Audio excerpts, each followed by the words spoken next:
So this article caught my eye. Top 5 disappointing anime of 2024. Now, overall, in my opinion, it was a great year for anime that has me anticipating many sequels to come for what we watched this year. Whether it's Solo Leveling, which had an okay first episode for the hype that was built around it, but those next few episodes definitely caught me off guard because I was not prepared for what came next. That smile would give you nightmares. Dan, which gave us Hot Granny and a roller coaster ride each week. Kaiju 8, which had a surprisingly funny protagonist. They even mentioned Grandpa and Grandma Turn Young Again, which was a feel-good sleeper, also giving us another Hot Granny. Shout out to my video I just done on that. But let's go through the list and see what they got and their reasons being. Number 5, Uzumaki. Now, I didn't read this manga when I started watching this and was completely impressed with the first episode. The animation was so beautiful. I can only imagine the time and effort they put into it. I love how they literally made it look like a manga in motion, and I wasn't sure if that was intentional, but regardless, I was fascinated with that alone. I love the horror aspect of it. I thought the spirals was a unique, mysterious phenomenon to use that acted like a plague rather than using an actual disease itself.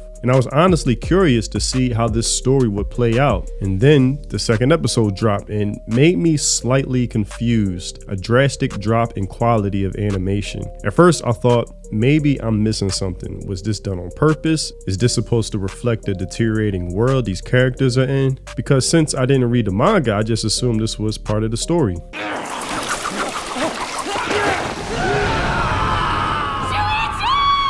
What is this shit? Never would I thought this was just due to pure incompetence. You don't go from a beautiful first episode to this animation that's horror in itself, with plenty of speculation that it's because they switched studios and was the fault of Western producers being involved with the project, rushing it and not treating this property with extreme care it deserves. Which to me wouldn't be surprising at all. You know my stance on all of that, where the West will just destroy anime eventually. Rushing it and not treating this property with extreme care it deserves. But beyond the animation, I still watched because I was curious about which characters will live and will they find the origins of these spirals and save their town. It was a story I was genuinely interested in, willing to tolerate the horrific animation, but even the story felt rushed, especially the last episode. They were flying through certain scenes that I thought were important to flesh out so the story could be better understood, and how corrupt certain characters could easily become, literally spiraling out of control.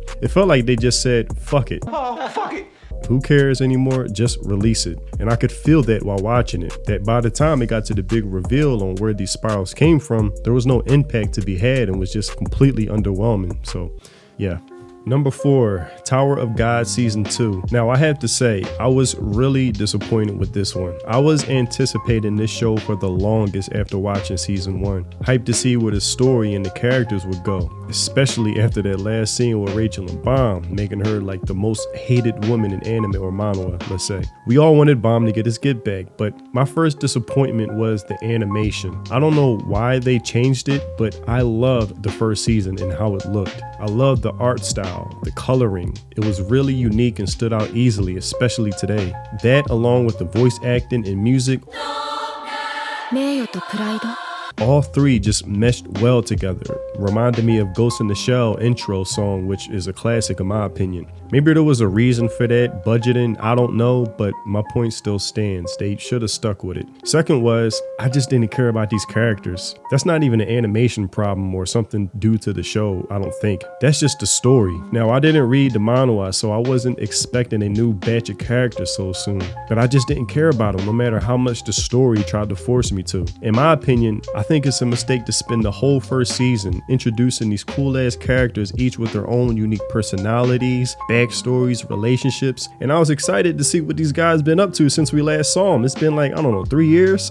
And from the first episode, I'm like, who's this guy with this yellow hair? Where's Bomb at? Where's the guy with the briefcase, the alligator, the lizard-tailed girl who has beef with the other princess? Where's their progress in climbing the tower? That's who I want to see. Who the hell are these other people? What the hell is going on here? let me check the title. Maybe I got the wrong show or something. That was my thought. Because it felt like I was watching something completely new. But I really stuck with the show. I really gave it a chance and was being patient with it. And there was some cool scenes, some cool betrayals. Fighting was okay, nothing crazy. But overall, I would zone out a lot of times when watching this. And I got up to like episode 11 or 12 and I thought, man, I just don't care about these characters and them climbing the tower. What is the tower? Are they even in the tower? What's going on here? I feel like I should care about this guy's backstory and the long coat, but I just feel apathetic towards it. I'm sitting in my chair thinking, I just don't care. This show is not holding my attention, and at this point, I'm forcing myself to watch this. It's like homework or something. Spoiler alert, I got to where Rachel flipped out and knifed that dude repeatedly in the back, and I thought, this should be a pivotal moment to pique my interest, and even this isn't helping. Like, this story has lost my interest where I'm just not invested, and I just stopped watching it. Now, I may pick it back up again, but that'll be a day where I just don't have other shit to do. Or maybe you guys might leave a comment saying, hey, give it another watch, give it a few more episodes. I promise it picks up, but I'll leave that to you guys to convince me. Other than that, disappointed. Number 3, Whisper Me a Love Song. I haven't watched this, so I don't know anything about it. Maybe you guys can inform me if it's worth the watch. So it's another one I'm gonna leave up for you guys to decide.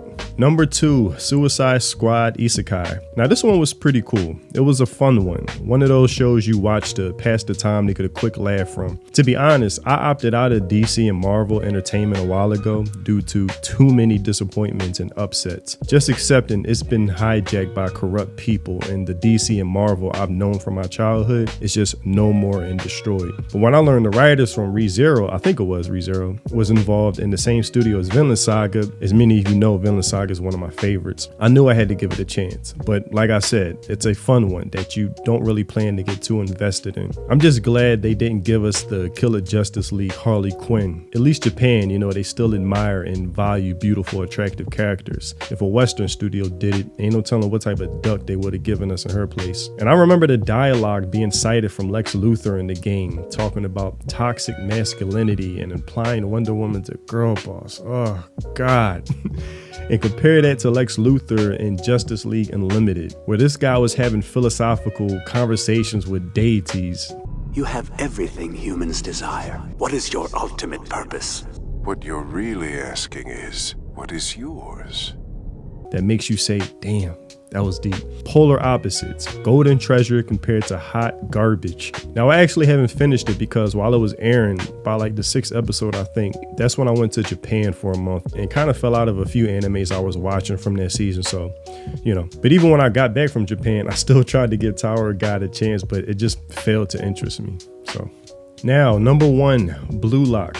Now, I actually had to play catch up with this one. I still have a few episodes from the first season to finish, but I like Blue Lock. The characters are cool as shit, and I will do a video breaking down a scene that I will collab with JJK on how to integrate your shadow. So be on the lookout for that one coming soon. But I have heard of the disappointing animation this season has been filled with, which is very surprising because the first season was good in that department, so I don't know what went wrong. But I have heard the show redeemed itself in a recent episode, so I'll let you guys be the judge of that in the comments. But that's all I have for this video, a real quick one. Tell me what you guys think in the comment section. Was I being too harsh on some of these, especially Tower of God? Maybe. Or do you agree? Let me know. If you haven't already, check out my music on Spotify, link in the description. If you enjoy those Samurai Champloo, lo-fi mellow boom bap vibes, then my music is definitely for you. Thanks for watching, and I'll see you in the next video. Free think.